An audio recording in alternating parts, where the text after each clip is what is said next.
আসসালামু আলাইকুম। আপনি কি গাইবান্ধা জেলার অধিবাসী অথবা গাইবান্ধা জেলায় বাস করেন? আপনি কি জানেন গাইবান্ধা কীভাবে নামকরণ করা হয়েছে? যদি না জেনে থাকেন তাহলে আপনার জন্য এই ভিডিওটি। গাইবান্ধা জেলা নামকরণের একটি কিংবদন্তি রয়েছে এবং সে কিংবদন্তি অনুসারে আজ থেকে ৫,০০০ বছর পূর্বে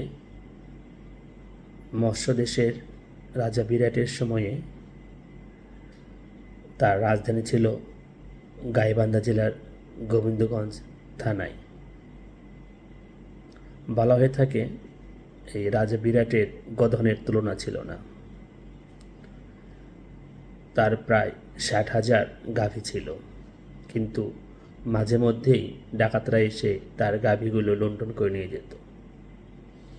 এই গাভীগুলোকে ডাকাতদের হাত থেকে বাঁচানোর জন্য উনি সিদ্ধান্ত নিয়েছিলেন একটি বিশাল প্রান্তরে এবং সুরক্ষিত একটি এলাকায় গোশালা স্থাপন করার জন্য, এবং সে অনুসারে তিনি একটি বিশাল গোশালা স্থাপন করেন।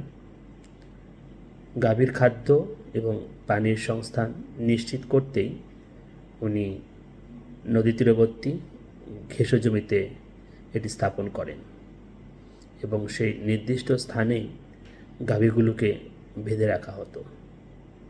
কিংবদন্তি অনুসারে এই গাভীগুলো বেঁধে রাখার জন্যই এই অঞ্চলের কথ্য ভাষা অনুসারে নাম হয় গাইবান্ধা, এবং কালের বিবর্তনে এটি মানুষের মুখে মুখে পরিবর্তিত হয়ে পরবর্তীতে গাইবান্ধা নামে পরিচিতি লাভ করে।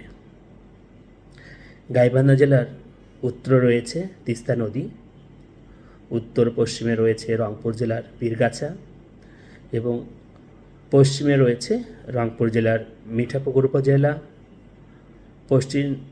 পশ্চিম সীমানায় আরও রয়েছে দিনাজপুর জেলার ঘোড়াঘাট উপজেলা। আবার পশ্চিম দক্ষিণে রয়েছে জয়পুরহাট জেলার কালাই উপজেলা। দক্ষিণে রয়েছে বগুড়া জেলার শিবগঞ্জ ও সোনাতলা উপজেলা, এবং পূর্ব দিকে বহমান ব্রহ্মপুত্র হ্রদ। তাহলে আমরা জানলাম আজকে গাইবান্ধার নামকরণের ইতিহাস। ধন্যবাদ সবাইকে। আমার সাথে থাকার জন্য আবারও ধন্যবাদ।